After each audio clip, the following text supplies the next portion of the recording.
In this week's podcast, Ethan and I teach you the difference between idioms, expressions, and phrases. We've chosen 12 beautiful idioms to teach you so that you can understand their meaning and start using them in conversation.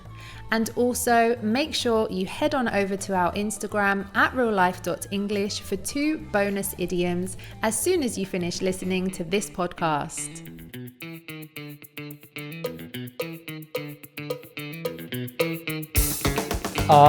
Yeah, boys and girls, citizens of the world, this is Ethan from RealLife English, where we believe that listening to podcasts is a fun, natural, convenient, or even essential way to learn English. So download this podcast and listen to it while you're in the park with your dog, at the shopping mall, or even playing with your pet cat, pet fish, or pet dog.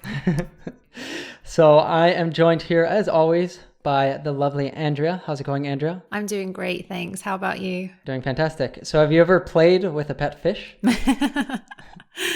No, I guess it's really tricky. If you have fish, they don't make the best pets, do they? It's the only pet I had growing up, really, because my mum and maybe my dad as well weren't so keen on having pets back then, but we did have some fish, so you kind of just stare at them through the glass, wouldn't you? Yeah, they're not really the most entertaining of pets or the most interactive, for sure. Yeah. I think this topic probably came up. I just adopted a puppy a couple of weeks ago, which Andrea still has to come over and meet, but yeah, I've been quite busy playing and training and all that jazz. Yeah, it's a big job, isn't it? It is. You said an expression there, all that jazz. What does that mean? All that jazz. That's like to say kind of like et cetera, right? But it's more expressive. Would you say that in the UK? Yeah, we do. I love that. It reminds me of one of my favorite musicals, Chicago. Oh, I love that one as well. Yeah. I watched that one a lot when I was younger. So that said, that's a good place to kind of enter in, right? Because today we're talking about beautiful idioms. So what exactly is an idiom, Andrea? So an idiom, the words of an idiom cannot be defined literally. So often we get asked by students, what's the difference between an idiom and an expression or a phrase and things like this? And basically it just means that their meaning is not obvious. You can't take them literally. You can't read the words and just believe what is being said. It has a different meaning. And expressions are used more to convey a message the way that the speaker wants it to be understood, whereas idioms are the opposite. Yeah, and I think that's what makes them so tricky, so difficult, right? Exactly. So we've chosen some really beautiful ones that we think sound really lovely, but also that natives use a lot. So if you learn these idioms, you'll understand natives better. And then once you really get a hold of them, you can even start using them when you're speaking. And they're just a lovely part of speech, really. Yeah, I think as long as you don't overuse them, right? Because I've met some learners that they try to use an idiom in every sentence and it can sound a bit overkill. Definitely. What does that mean, overkill? Overkill means that you're doing something in excess, right? You're doing it too much. Yeah. So, just use one a day or something. You don't have to use loads in a conversation. Just one is fine. Perfect. So that said, before we talk about some really fun expressions or idioms actually that you can start using once a day or a few times a day with your English, we have a shout out for a very special listener out there.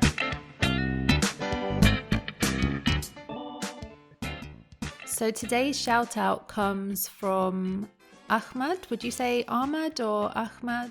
Ahmad, yeah. Maybe. So it's titled To My Favorite English Teachers. I'm Ahmad from Kabul, the capital of Afghanistan.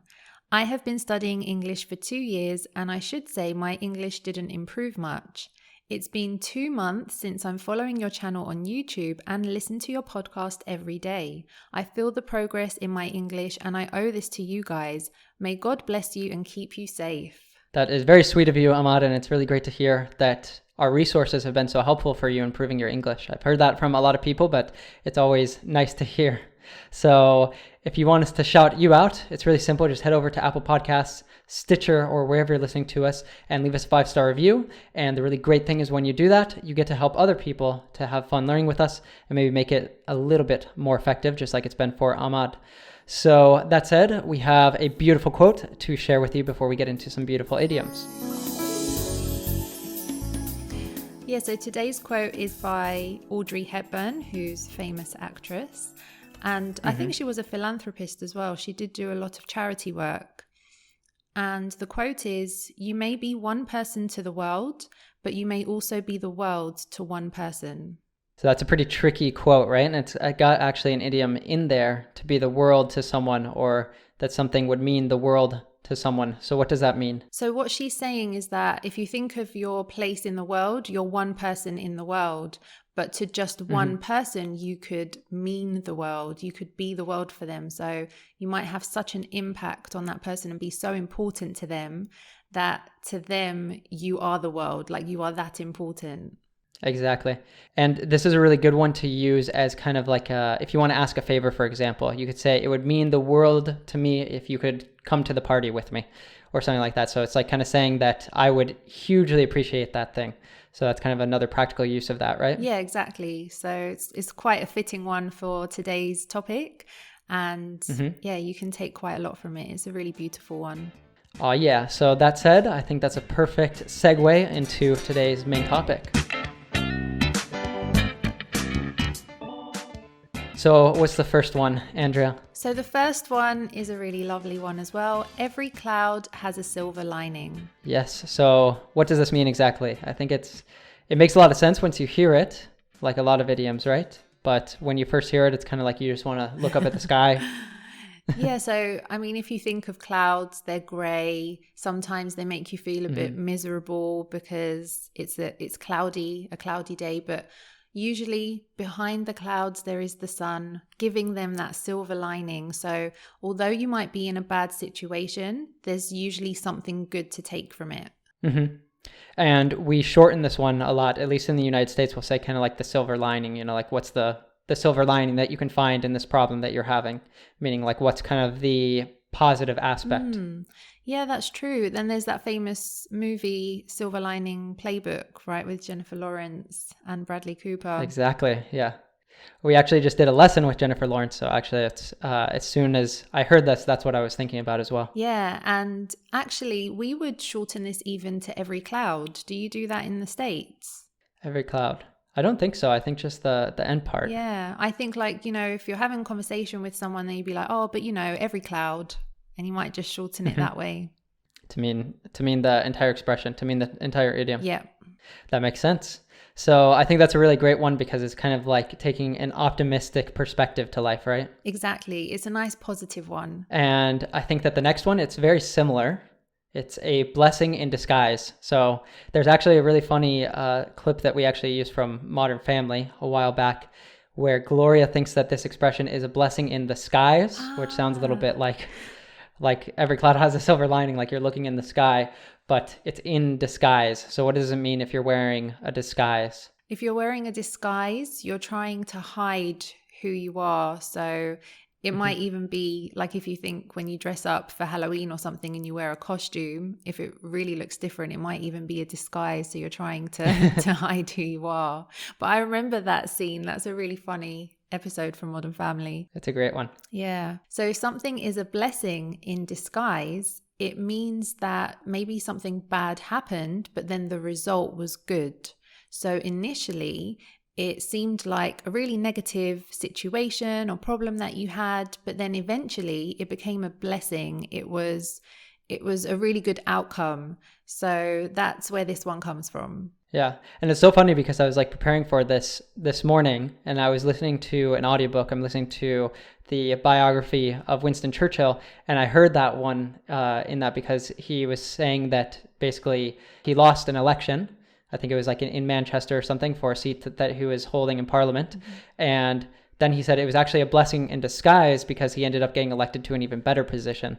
So it's kind of like that kind of situation that you never know sometimes when something negative happens, what it might lead to. Exactly. It's like you have to trust in what's happening, trust in the universe or whatever you believe in. and know that maybe some good is going to come out of it. Another one could be, everything happens for a reason. That's more like an expression rather than an idiom, which has a similar meaning. Exactly. It's like one that your mother might always tell you, right? When you're down and out. Yeah. What does it mean if you're down and out? You're down and out, you're blue, you're depressed. Yeah. So that's a really great one. You'll hear it all the time in English. Wouldn't it be great if there was some way to understand real English without getting lost and without getting bored? Well, now there is. With our Real Life Native Immersion course, we will take you on a 41-week real-life adventure of the English language, each week exploring a different topic connected to our goal to help you understand and use real native English and make it a permanent part of your life in a way that is fun, natural, and convenient. The best part is you can try it for free with our 3-part Power Learning series. We will send it to your email. Just go to reallifeglobal.com/pod, that's POD, to sign up.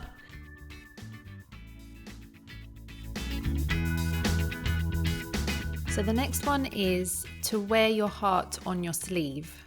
So what exactly does that mean? What is a sleeve, first of all, in case someone doesn't know what that means? So a sleeve is the part that covers your arm of clothing. So whether it's a jumper, a sweater, or just a long sleeve top, the sleeve covers the whole of your arm. So if you're watching this, you can see me touching my arm, but then that's probably the best description. So imagining your heart on your arm, but obviously on your clothing, on your sleeve.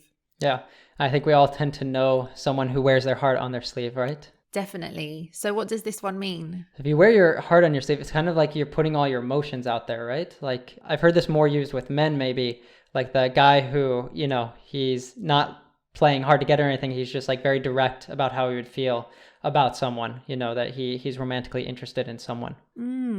Yeah, that's true. I think of it as well a lot in relationships. And yeah, you described it perfectly. If you wear your heart on your sleeve, you show your emotions. You're not afraid to show them, and you don't hide your emotions. So it's again, like once you know what it means, it kind of makes sense, right? Because you kind of think of like your heart obviously is like in your chest, it's very hidden. You imagine someone having their heart on their sleeve, it's like it would be out there clear to see. Yeah, exactly. This one does make sense in that way. Speaking of hearts, what would it mean if you had a change of heart? So if you have a change of heart, it means that you change your mind about something. So it could be that it could be something small, like you've made some plans and you've decided you're not going to go ahead with those plans. So you've had a change of heart. It could be more of a serious or important decision that you're making. And again, maybe instead of listening to your head, you listen to your heart. And so I think that's where this one comes from, that you have a change of heart. What does that mean when we say in English that you're listening to your heart instead of your head? So when you listen to your head, you're thinking more logically, you're thinking very clearly about pros and cons. But then if you're listening to your heart, it's more about your feeling and also maybe your gut. Like sometimes maybe you're thinking more about your feeling, more the instincts, and just maybe not so logically, more about the feeling. So we'd say like often you say gut, like we say we have a gut feeling, right? That's like almost in your stomach, and you're like deep down there that you just feel like you really should do something or you really shouldn't do something. Exactly. Because the gut is actually, they kind of call it the second brain, don't they? Because, you can tell a lot from your gut. Exactly.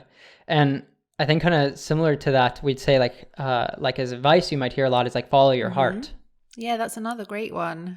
So it's kind of like means the same, right? So like listen to your gut, follow your heart, so like kind of do what you feel instinctually is the right decision. Exactly. Because like I can even give you an example based on my life. So when I was applying for university, I wasn't really sure what I wanted to study. I knew what I loved doing, and I was in between following my head and my heart. And then in the end, with the influences around me and stuff, I went with my head. But then I wish that, I went with my heart, because I feel like I would have enjoyed it a lot more. But in many respects, it was a blessing in disguise because it led me to other things.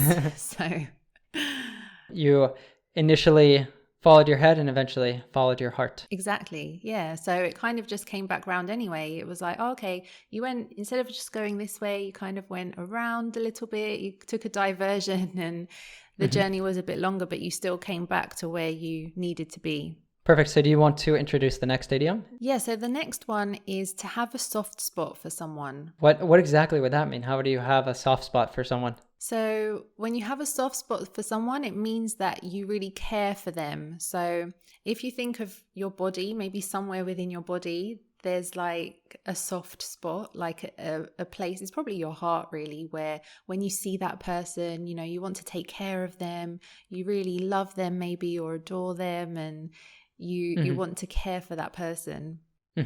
I always think of this maybe a little bit like, grandparents with like the naughty child or something, that's like, that child's always causing problems, but they have a soft spot for them. Yeah, that's a really good example. So always giving them candy and love and stuff, despite despite a little bit of mischief. Exactly. So everyone's relationships are different, but usually you can think of grandparents in particular that kind of have a certain relationship with their grandchildren. They're spoilers for sure. What does that mean? So if you spoil someone, that means that you're kind of doing things that might make them like a little bit like poorly educated in a certain sense of like, I think kind of cultural behavior, right? So you spoil someone, like maybe you spoil a kid by giving them a lot of candy or something like that, because obviously a kid will like you more if you give them candy and things like that, but you're spoiling them because, they're learning maybe bad habits for taking care of their health. Or you might spoil them by letting them watch TV because like you need to get work done, and maybe it's like they're kind of creating a bad habit for that. Yeah, you can spoil them in many ways. You can buy them lots of toys, so then they're not really appreciating what they have. You might spoil them with attention and love, so then they kind of get used to that, and then they find it really difficult if they're not getting a lot of attention. So there's many ways to spoil children for sure. Exactly. So that said, next we have that someone can take your breath away. I think this is a little bit similar. Maybe if you have a soft spot for someone, you might find that they often take your breath away. Yeah, I love the sound of this one, and it just reminds me of that song, and I think it was in Top Gun.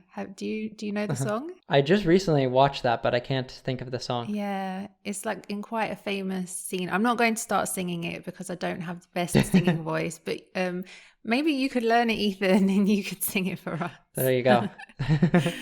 But if something or someone takes your breath away, it means that you are just amazed by them, and maybe you find something so beautiful that it takes your breath away. Maybe it's the sunset or a sunrise or even a person. Definitely. And we use this also as an adjective to say like that something or someone is breathtaking. Yeah, that's exactly what it means. Yeah, breathtaking. It's another way to describe it in a very simple way. A good way to remember this might be, there's like a really great scene from Seinfeld, or actually I think an episode where there's like an ugly baby, and basically like it's kind of the situation where like everyone's like complimenting the baby because like it's ugly, but like the parents, obviously they don't see it because like everyone thinks that their baby is really beautiful. But the doctor comes in and like tells this one friend that, oh, you're really breathtaking. And so she's like really taken aback, but then he says the same thing about the baby. And so she doesn't know how to interpret that compliment from him. And it's quite a funny situation. Oh, interesting. I guess it's a good one to use as well when you're not sure what adjective to use. You can't really go wrong, right? Yeah. So what's the next idiom we have on the list? So the next one is the calm before the storm. And what exactly does this mean? So it's usually maybe you're entering a really busy period at work, and you know what's coming, but you kind of have this period where everything's a little bit calm. You have a bit more time to work on things, but then the next day or the next week, that's it. The storm hits and you are rushed off your feet. You're super busy. And so we describe just the time before this as the calm before the storm, that period of maybe peace and time and things like that. I think that actually comes from kind of like a natural phenomenon or something, right? That usually right before there's like a really big storm, there'll be kind of like this like brief period where it's just everything's really calm and stuff. So it's kind of like it tricks you a little bit, right? Exactly. Yeah. And again, it's just reminded me of a great film, The Perfect Storm, which is based on a true story. So if you haven't seen that, check it out. All right. And the next one I think you said is British because I hadn't heard it before, but it also has to do with a storm, right? Yes, it does have to do with a storm, and it's a storm in a teacup. And what exactly does that mean? I think it's pretty clear it's British because, like, anytime you've seen an expression or an idiom that has to do with tea or teacups or teapots, then it's probably coming from the UK where you guys drink plenty of tea. Yeah, exactly. So if you imagine it, a storm in a teacup, it's something very small. But this idiom basically means when you think of something small, you take something small and exaggerate it. So you make it maybe into this big problem when really it doesn't need to be. Which I think is something that people do all the time, right? They like to be, we might say like you're being a drama queen or something like that. Yeah, exactly. It's a similar meaning to that, yeah. So how exactly would you use this? Maybe if you're talking to someone about a situation and they are really making it a bigger problem than what it is, you could say to them, it's not a big problem, you can solve it this way, it's a storm in a teacup, like to try to explain to them that you don't have to make it this huge problem, it's really much smaller. Would you say you're making a storm in a teacup to someone? You could maybe, if there's someone really exaggerating it in that way, you definitely could. Or maybe if you're just having a conversation with someone about a situation, you could say, oh, it's a storm in a teacup, so describing the situation rather than telling someone that they are making that situation worse than what it needs to be.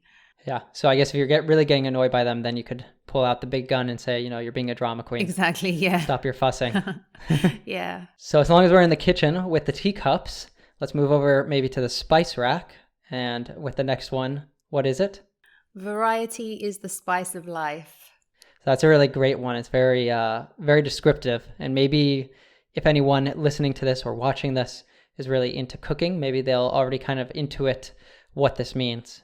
Yeah, and it sounds so great, doesn't it? It just sounds like really interesting and I just love it. So what do you think? Well, no, you know what this one means. So what does this one mean? So it's kind of like maybe your mother would tell you, or like someone would give you advice, to try new things. It's basically that like when you do many different things, you're always kind of like learning new things, having new experiences, kind of putting yourself outside of your comfort zone, that's the spice of life. And when you think of cooking, it's like, okay, you add spices to things to kind of give it more of an exotic feel, right? To give it kind of like a unique flavor. So it's not just kind of like your typical meal, it's spiced up, we would even say.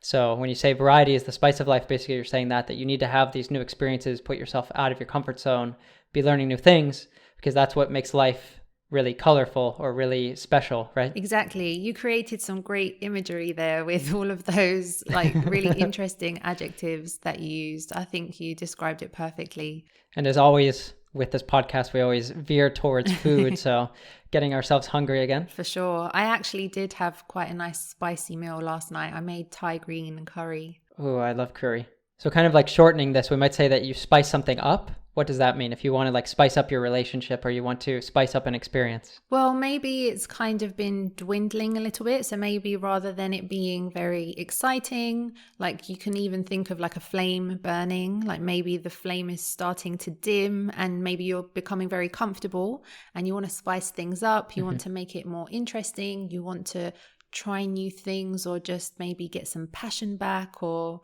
things like that. So I guess if you want to like spice up your relationship, maybe like you'll go out dancing or take dance classes together, go on a trip to an exotic location or something like that. Yeah, try new things together and just try to capture again some of that spice in your relationship. Yeah, so it's definitely a really good one. I think like that word spice, it can be used in really versatile ways in English. Definitely. So, and you can always just think about a delicious Thai green curry if you're losing that idiom. So next, we might say that you need to spread your wings. I think that's kind of a little bit of a similar expression, right? Advice from your mother or advice from like a wise older person. Yeah, definitely. So if you spread your wings, it means that you're becoming more independent. You're going out there and trying new things. So you might even say, by moving away from home to go to university, it allowed me to spread my wings, for example. So it gives you that opportunity for a different experience. Definitely. I think this probably comes from, I would imagine, kind of like how birds, they like actually, the mother pushes the chicks, the baby birds, out of the nest, right? And they have to like basically they have to either like fly or fall, right? So I think it's kind of something like that. Like you have to leave the nest and spread your wings and kind of, become your own person, your own man or woman. Exactly, yeah. And that's a really good way to describe it, because that's exactly what it is. If you're a bird, you spread your wings and you fly, but it goes for us humans too. Totally. So next we have what goes around comes around. What does this mean? So you'll probably hear this a lot, especially if you watch lots of English TV shows and movies. So what goes around comes around means that whatever you put out there is going to come back round to you. So if you're a good person and you're positive and you're kind and you give out positivity, then you'll probably receive the same back. Whereas if you're kind of more doing nasty things or maybe not treating people very well, then probably the same thing will happen to you. It's like it's a little bit like the law of attraction, I guess, as well. What the way that you behave then comes back to you. You're going to be treated the same way. I think we might say that too when someone is like acting really unjustly, or you see maybe some leader that's doing like really terrible things or anything like that. So you kind of be like, what goes around comes around. He'll get his. Exactly. Yeah, that's like a little add-on, isn't it? He'll get his or she'll get hers. I think that's quite American, but I've heard it a lot as well. And what would that mean exactly? That basically, I suppose justice will be served in a way. Like if you say he'll get his, it means that, something will get back at him. So if he's being that way, then the same thing is going to happen to him. Perfect. So does this at all make you think about Justin Timberlake? That's the first thing that popped into my head is that song. I was just going to say the same thing. I've got it in my head now. I'm just like singing it. It's such a great song and a really great video as well with Scarlett Johansson, right? Oh, is it? It's with, I didn't even remember that. Yeah, I had to think there when I said her name, because obviously you've made a great lesson on the RealLife English channel about how to pronounce celebrity names. And I think she was one of them, right? Yeah, it's one that even natives pronounce wrongly because basically people will think it should be pronounced like in Scandinavia. So it would be like Johansson, but we pronounce the J, like an American Johansson. I love Justin Timberlake, by the way. He's like one of... Yeah, we probably have to make a lesson with him as well, right? That would be amazing. I hope people vote for it. Maybe we can do a poll, and I hope it's popular because he has some great songs. Definitely. And he's also like a comedian. He's done like a lot of Saturday Night Live and stuff. He's really hilarious. So I think there's so many possibilities. Definitely. I was just watching one that he did on SNL actually with, is it Adam Sandberg, the guy from Brooklyn Nine-Nine? Exactly. It's a bit explicit, but it's hilarious.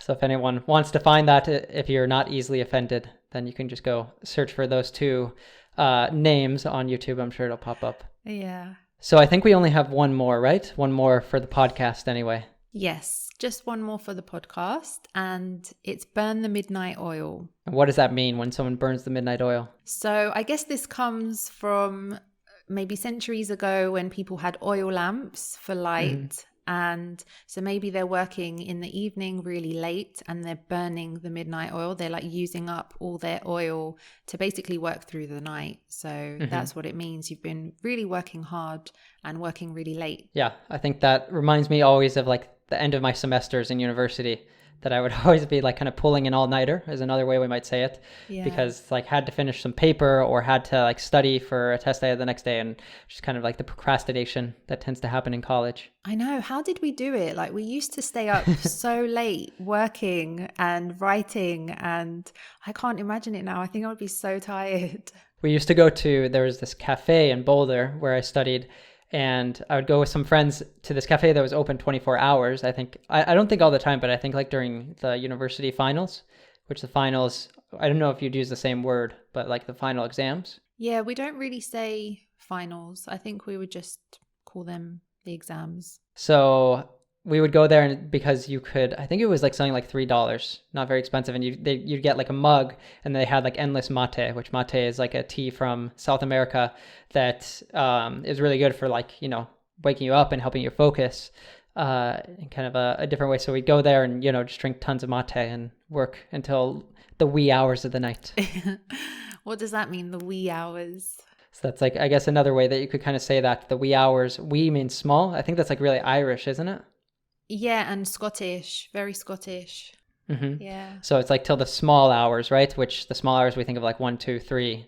So basically like you're working until very, very late, until really what would be the early morning of the next day. Exactly, yeah. So that one was to burn the midnight oil. So we actually have 2 more idioms that have to do with burn that will be exclusively over on our Instagram. So if you want to learn those, they're really fun as well, and you'll find them very practical that you can use in your everyday English. So I highly recommend that you head over to our Instagram at reallife.english and you check those 2 out. Definitely. So make sure you go and watch that as well, because you're going to learn 2 extra ones and they are really interesting as well. So that said, as always, thanks so much for joining us here on the Real Life English podcast, and we look forward to seeing you next week.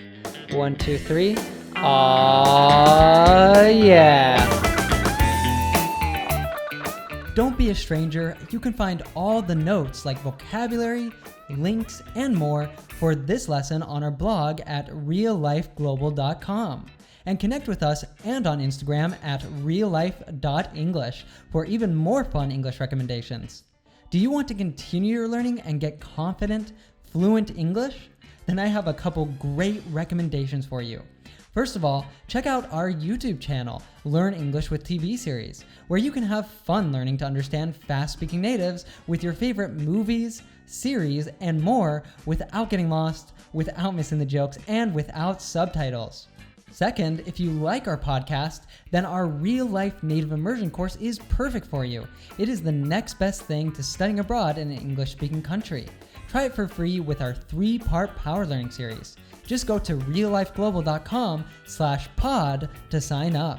Finally, if you are enjoying our podcast, then please assist us in helping more people go beyond the classroom and live their English. You can do this by sending a link to this podcast to a friend, or by leaving us a 5-star review wherever you are listening. We might even shout you out on the podcast.